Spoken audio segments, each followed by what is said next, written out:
কপুৰ শৰ্মাই মোক ৰাস্তাত ৰাতি গৈ থাকোঁতে মাৰ ধৰ কৰিছিলে। কথাবিলাক ৰাইজে যে কাৰ লগত কাজিয়া লাগিছে, এতিয়া মাইকীলৈকে পিটিছে, মাইকীলৈকে পিটিছে। এতিয়া চানো বৌয়েকক পিটিছে এই টাউনত গৈ পাই। মাৰপিট কৰিছিলে বগাই বগাই। সি কাৰোবাক মাৰধৰো কৰিছে। এতিয়া সি বিকলাংগ মানুহ এজনীৰ মাককে মাৰিছে। ৰাস্তা বনাইছোঁ, তহঁতক যদি বোলে কয় লাগে বোলে কয় পইচা দিবি, তেনেকৈ কিছুমানৰ পৰা বোলে কয় পইচাও লৈছে বুলি কোৱা শুনিছোঁ। পাপু শৰ্মাই 2021 চনত অসমীয়া আঘোণ মাহত মোক মাৰপিট কৰিছিল। 2021 চনৰ আঘোণ মাহত পাপু শৰ্মাই মোক ৰাস্তাত ৰাতি গৈ থাকোঁতে মাৰ ধৰ কৰিছিলে। মোক বগৰাই বগৰাই প্ৰহাৰ কৰিছিল পাপু শৰ্মাই। মাৰপিট কৰিছিলে বগাই বগাই। পুলিচৰ ওচৰত কেছ দিছিলোঁ, কিন্তু তেতিয়া পুলিচেও একো নকৰিলে। তেতিয়া তাৰপৰা মই পুলিচত কেছ দিছিলোঁ। কেছ দিয়াৰ পাছত তাৰপৰা পুলিচেও একো নল'লে। মই আজিলৈকে ন্যায় নাপালোঁ। কেৱল মোকেই নহয়, মহিলাৰ ওপৰতো অত্যাচাৰ চলাইছিল পাপু শৰ্মাই। এজন বিকলাংগ ল'ৰাৰ মাককো প্ৰহাৰ কৰিছিল পাপু শৰ্মাই। এতিয়া সি বিকলাংগ মানুহ এজনীৰ মাককে মাৰিছে। বিজেপিৰ বালি নেতা পাপু শৰ্মা সন্দৰ্ভত ভাদিল বিস্ফোৰক তথ্য। এয়া হৈছে সৰুপথাৰ সমষ্টিৰ বিজেপিৰ পালি নেতা তথা এপেক্স বেংকৰ ড্ৰাইভাৰ পাপু শৰ্মা, যিজন পাপু শৰ্মাই কথাই প্ৰতি নিজকে সমষ্টিৰ জনপ্ৰিয় বিধায়ক বিশ্বজিৎ ফুকনৰ ঘনিষ্ঠ বুলি লেবেল দি ফুৰে। বিধায়ক বিশ্বজিৎ ফুকনৰ পিছে পিছে ক'ৰবাত গ'লেও তাকো জহাই ফুৰে সাধাৰণ মানুহৰ আগত পাপু শৰ্মাই। সন্ধিয়াৰ আড্ডাটো অলেখ মনে সজা কাহিনী ওলাই হেনো পাপু শৰ্মাৰ মুখত। পিছে এইবোৰ কথা আজিলৈ এৰিলোঁ। এতিয়া আহিছোঁ পাপু শৰ্মা সন্দৰ্ভত আন এক প্ৰসংগলৈ। বিজেপিৰ নীতি আদৰ্শক চৰম অপমান সৰুপথাৰ সমষ্টিৰ বিজেপিৰ পালি নেতা পাপু শৰ্মাৰ। ৰাইজৰ সেৱাৰ বিপৰীতে দৰিদ্ৰ লোকক গুৰুলা গুৰুলকৈ প্ৰহাৰ কৰাৰ অভিযোগ পাপু শৰ্মাৰ বিৰুদ্ধে। 2021 চনতে সংঘটিত ঘটনাৰ আজিলৈকে ন্যায় নাপালে ভুক্তভোগীয়ে। 2021 চনৰ আঘোণ মাহত পাপু শৰ্মাই মোক ৰাস্তাত ৰাতি গৈ থাকোঁতে মাৰ ধৰ কৰিছিলে আৰু তাৰপৰা পুলিচক কেছ দিলোঁ। কেছ দিয়াৰ পাছত তাৰপৰা পুলিচে আপোনাৰ একো মুহূৰ্ত ভালকৈ নল'লে।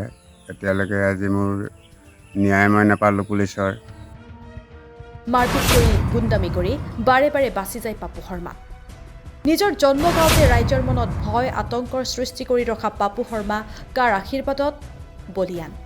কথাই প্ৰতি গোচৰ দিয়াৰ ভাবুকি দিয়া পাপু শৰ্মাক লৈ এবাৰ মুখ খুলিলে গাঁৱৰ ৰাইজে। পুলিচকো হেনো খাতিৰ নকৰে পাপু শৰ্মাই। শেহতীয়াকৈ পাপু শৰ্মা সন্দৰ্ভত কিছু কুকীৰ্তি ফাদিল কৰিছে গাঁৱৰ ৰাইজে। আজি শুনক পাপু শৰ্মা সন্দৰ্ভত কিছু কুকীৰ্তি, যিবোৰ কুকীৰ্তিৰ শাস্তি আজিলৈও নাপালে পাপু শৰ্মাই। পাপু শৰ্মাই মোক ৰাস্তাত ৰাতি গৈ থাকোঁতে মাৰ ধৰ কৰিছিলে।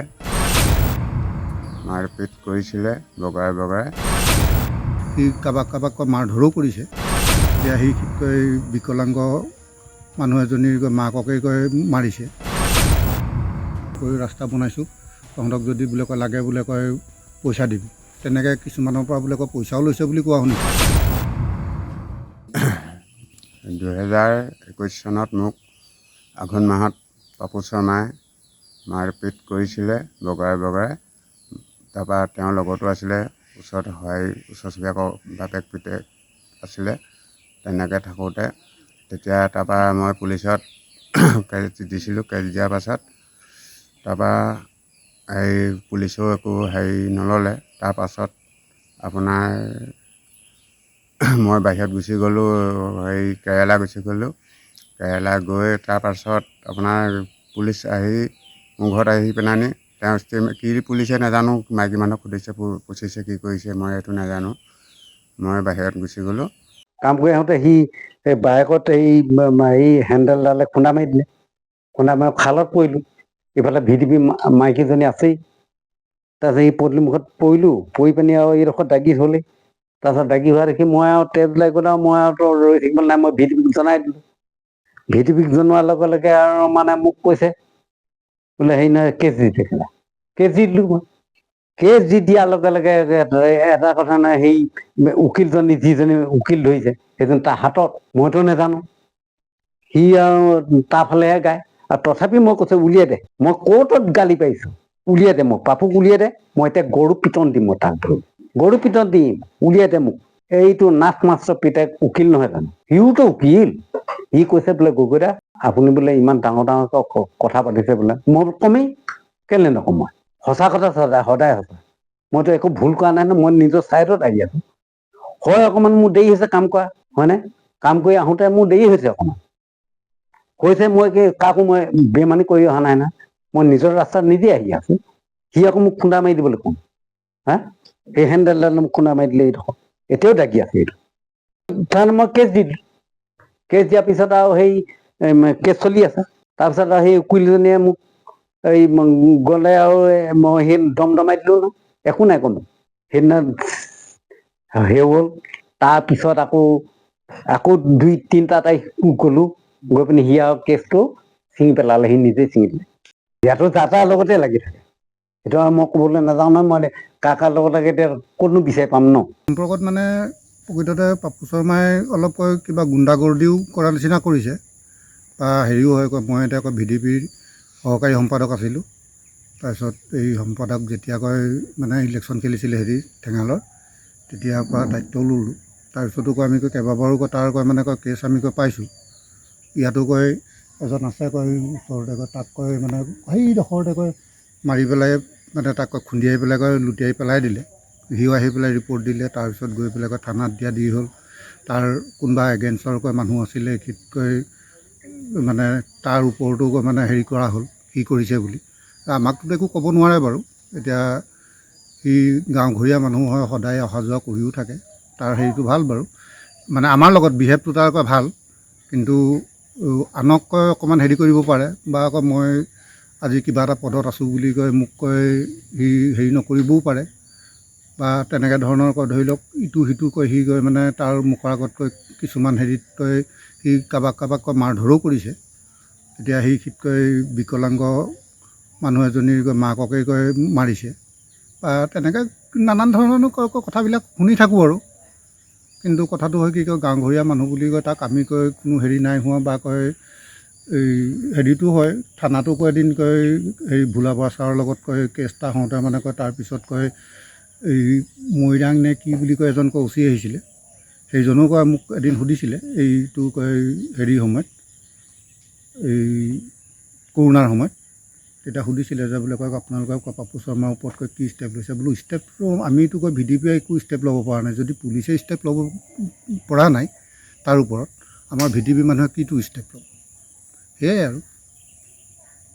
এতিয়া কংগ্ৰেছৰ দিনত, তেতিয়াতো সিটো দল বাগৰা মানুহে, কংগ্ৰেছৰ দিনতকৈ সি এই ৰাস্তাটো আহিছিলে আমাৰ, যিটো ৰাস্তা এতিয়া আপোনালোকে নিশ্চয়কৈ গৈ পেলাই গম পাইছেই ৰাস্তাটো কিমান বেয়া হৈ আছে। কংগ্ৰেছৰ দিনৰ পৰা সেই ৰাস্তাটোতো কেলেংকাৰী এটা লাগিছিলে, কেলেংকাৰী লাগি পেলাই এইটো ধৰা মেলা হোৱাতকৈ গৈ পেলাই এই কেছটো থানালৈও পাইছিলে। তাৰপৰা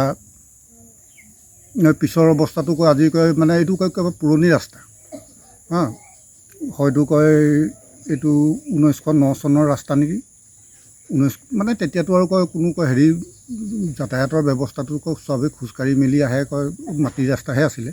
কিন্তু তাৰপিছতে যেতিয়া চৰকাৰৰ ফালৰ পৰা কিছুমান অনুদান আহিলে, সেই অনুদানৰ পৰাও মানে 25% কামত খটাই পেলাই 75% মানে তেওঁলোকৰ পকেটত সোমায়, তেনেকুৱাই হৈ আছে। আৰু সেইটো কংগ্ৰেছৰ দিনতো সেইটো হৈ গ'ল। এতিয়া বাকীখিনি চব ৰাইজে ক'ব, আৰু ৰাইজ আছে, ৰাইজবিলাকো ক'ব যে প্ৰকৃততে হয় নে নহয়। কাৰণ কেলৈ সেইবাৰ থানাত যোৱা জুই হওঁতেও যথেষ্ট মানুহ হৈছিলে, তাতো হেৰি কেলেংকাৰী আছেই ৰাস্তা পদূলিত। তাৰপিছত এতিয়াও অলপ দিনৰ আগত মানে বিশ্বজিৎ মহোদয়ে কিমান টকা এটা সম্ভৱ ৰাস্তাত চেণ্ড গ্ৰেভেল পেলাবৰ কাৰণে দিছিলে নেকি, কিন্তু সি মানুহক যে বোলে এইটো মোৰ পইচা খৰচ কৰি পেলাই মই ৰাস্তা বনাইছোঁ, তহঁতক যদি বোলে লাগে বোলে পইচা দিবি, তেনেকৈ কিছুমানৰ পৰা বোলে পইচাও লৈছে বুলি কোৱা শুনিছোঁ। এই মানে ৰাস্তাটো ভাল হওক বুলি ইয়াত আৰু এজন আছে তেওঁৰ পৰাও পইচা লৈছে বোলে। তাৰপিছত এই কিছুমানে এতিয়া ধৰি লওক ৰাস্তাটোত শিল পেলালে মানে ইয়াত এচৰ পৰা তাত এচৰ পৰা এনেকুৱা হৈ আছে। এতিয়া ৰাস্তাটো আপুনি নিজে গৈ পেলাই নিৰীক্ষণ কৰি আহিব পাৰে তাত কিমান হেৰি হৈছে, সেয়াই আৰু। এইখিনিতে উল্লেখ কৰি থোৱা ভাল যে পাপু শৰ্মালৈ ভয় কৰিয়েই বহু লোক কেমেৰাৰ সন্মুখত আহিবলৈ বিচৰা নাই, কিন্তু পৰোক্ষভাৱে আমাক জনাইছে পাপু শৰ্মাই কি ধৰণে আতংক সৃষ্টি কৰি আহিছে। বৰ্তমান সময়তো অঞ্চলটোৰ বহু লোকক আলৈ আথানি কৰি আহিছে পাপু শৰ্মাই। অভিযোগ অনুসৰি কোনোবাই কিবা ক'লে চৰকাৰী আঁচনি কৰ্তন কৰাৰো ভয় দেখুৱাই পাপু শৰ্মাই। পুলিচৰ ওচৰলৈ যাব বিচাৰিলেও পুলিচে কি কৰিব? পুলিচ নিজৰ মানুহ বুলি দম্ভালি মাৰে পাপু শৰ্মাই। ইয়াতে প্ৰশ্ন হয়, যিজন পালি নেতাৰ নিজৰ গাঁৱতে এনে কৰ্মকাণ্ড, তেনে নেতাই কেনেকৈ সমাজৰ কাম কৰিব? আনহাতে এই প্ৰতিবেদনৰ জৰিয়তে এটা কথা স্পষ্ট কৰি দিবলৈ বিচাৰিছোঁ, উপৰোক্ত দুয়োজন লোকৰ পৰোক্ষভাৱে হওক বা প্ৰত্যক্ষভাৱে হওক কিবা যদি অনিষ্ট হয়, ক্ষতি হয়, তাৰ বাবে জগৰীয়া হ'ব পাপু শৰ্মা। বাকী আমাৰ আশা পাপু শৰ্মা ভাল হওক সোনকালে। গুণ্ডামি এৰি মিছাতে নিজৰ কাৰ্যৰ জৰিয়তে জনপ্ৰিয় বিধায়ক বিশ্বজিৎ ফুকনক বদনাম কৰিবলৈ এৰি ৰাইজৰ বাবে, সমাজৰ বাবে বিশ্বজিৎ ফুকন ফেন ক্লাবৰ জৰিয়তে ভাল কাম কৰি যাওক। News desk, Sarupathar plus.